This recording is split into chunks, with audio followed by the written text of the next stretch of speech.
then? What have I done? What have you not done? I mean, that's the thing.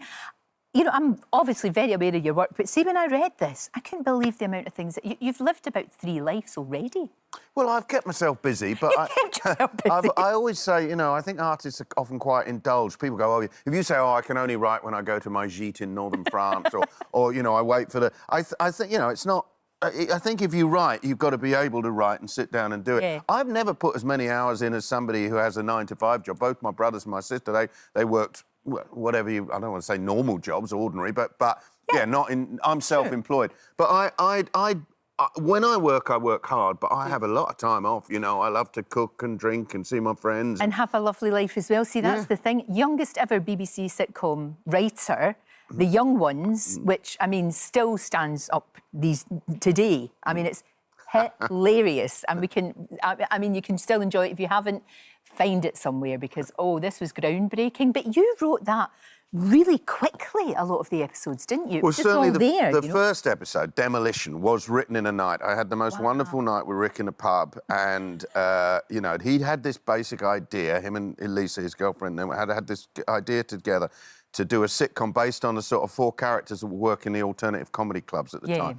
And Rick definitely felt that they needed a writer. He rang me up, because I'd known him at university, and he'd seen my comic plays, and you've written loads and loads of plays, come and write my bloody sitcom party. And... told you, Fanny. Yeah, I mean, oh, there we are on tour together. And it was a very inspiring meeting, and I went home that night and wrote Demolition, the first, and it really, word for word, was recorded a year later. After that, the 3 of us did it. Funny enough, I mean, writing the biography, it's the first time I've ever reflected on my life, really.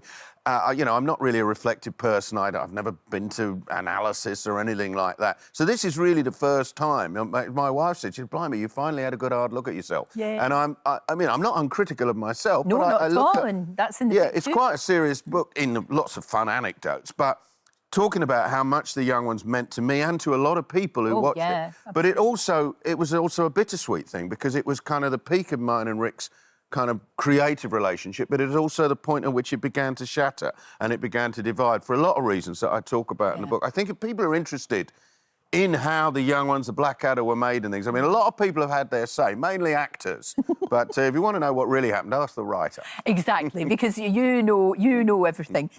You say in here one regret, because obviously when we saw you on Saturday Live, and there you were in your wee sparkly suit and your red shoes, and I thought you were obviously hilarious, but I always thought you were so confident, and it was so interesting in the book when you were all saying you were so nervous before the show went out, because... It was live television, and it really was live. There wasn't even a delay button. No. And I was doing this live topical material that I'd written that day, you know, jokes about Edwina Curry or whatever, and I'm trying to remember it, and then I'd have to do it for a lawyer just before I went on, and he'd say, oh, you can't say that. Oh, no. You know, you can't say... And then you'd have to remember what not to say. And you'd have to remember what not to say. And I was kind of wrangling the whole show, because I was the compere. Yes. And I had to hit every beat, bring on the band, bring on the next act.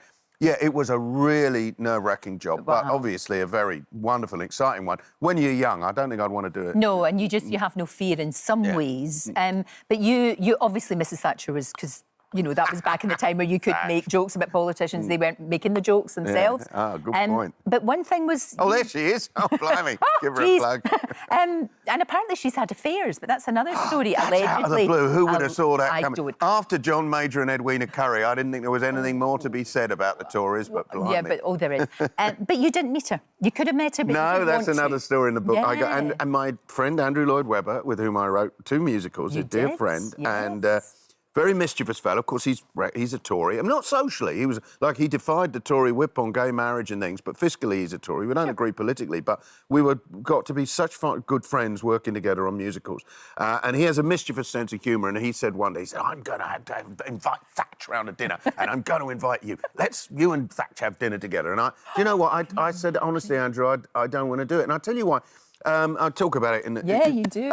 Because I mean, I disagreed fundamentally with almost everything Thatcher did. I mean, I respected her because, unlike, you know, someone like Johnson, she did it because she believed in it. Yes. What she believed in, I did not believe in, and I thought she was fundamentally destructive to Britain. But at least she was a politician of integrity and conviction. Yeah, exactly. And I didn't want to, because I disagreed with her so fundamentally, I didn't want to like her.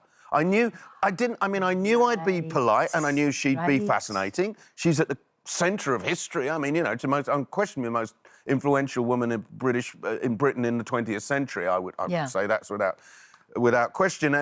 And I'm so interested in history, and I knew I'd be fascinated, and I'd want to talk to her, and I wouldn't agree with her, but it'd be And then all Andrew's mates were going, "Oh, look, Ben's sucking up the thatch." I just didn't want to have that. I didn't want to come away feeling I'd let myself down. I still kind of regret it because I love history, and I'd love to have sat down next to such a massive, important part of history. But my antipathy to what she did. Right. Was so great that I said no. Anyway, there's one of many stories. Many stories. I'll tell you what I really liked, because I loved this series so much. I mean, obviously Blackadder is astonishing. It's wonderful. We had Tony Robinson, and he was just saying how much he adored that and how generous everybody was on that set, giving him funny lines and it was joyful. Yeah, I think you'll find it was mainly me and Richard Curtis that gave him the funny lines. But anyway, there's an interesting myth about the Blackadder that those wonderful actors kind of semi-made it up. Let me tell you, half an hour's debate about whether wibble is a funny word or not does not represent extra adding to the script. I love it. Upstart Crow.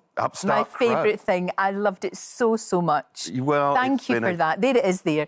Just brilliant. Anybody who's not seen this, it's on the iPlayer, and it's so clever and so funny. And you don't have to know anything about William Shakespeare to get it, but if you do, there's another Easter layer. eggs, as we say in the modern world. If you know your stuff, you'll find there's a lot of hidden jokes. Crow was a labour of love. And of course, David Mitchell became... I call him my newest old friend, because I feel I've known him all my life. I mean, one of the things I really explore in the book is how friendship has really shaped my life. I'm very, very lucky. I've worked with my friends all my life. I've never lost a friend working with them, and it's been a beautiful thing to see her. You know, I mean, Aid and I was on holiday with Aid only a week ago, and we were working together 40 years ago, and David Mitchell on Crow, and not everyone comes off great, particularly, including me. I mean... you don't spare yourself. That's the thing. But, you give a very rounded view of Rick Mayall. And Rick was a comedy genius. He was absolutely fantastic. Yeah. But he had his troubles, as everybody who loved him will say that. I mean, I had a complex and very, I'd almost say passionate. I mean, intellectually and emotionally passionate. I loved him. It was love at first sight. When I met Rick at university, he was a third year, I was a first year, and he was this explosion of beautiful energy and actually beauty. I mean, he was such a fabulous looking, he was very attractive to men and women. He just was wonderful, a force. But he had many, flaws and demons, as we all do. And my relationship with him, as I said, on the young ones, kind of fractured in a way professionally. We remained friends all our lives, but our creative relationship, which was very, which, as I say, passionate, the way we bust together and work on comedy, that kind of broke up through that period. So, it's been really interesting reflecting on so much. But, lots of funnies, just fun to be had. The anecdotes from the set of Much Ado About Nothing with Keanu Reeves and... Wonderful. It's all in here, Ben. It's a fascinating read. It really is. I feel as if I've gotten to know you even more, and congratulations. Thank you so much, Honestly, it's brilliant. And Ben's book, What Have I Done, is out right now. Thank you so much. Oh, what a pleasure. Talk to you Thank for you. days. As ever. It's wonderful. Well, that's a wrap for this video. We hope you enjoyed it. We have all the best moments from the show right here on the channel. And if you like this video, then we think you'll love this one. See you next time.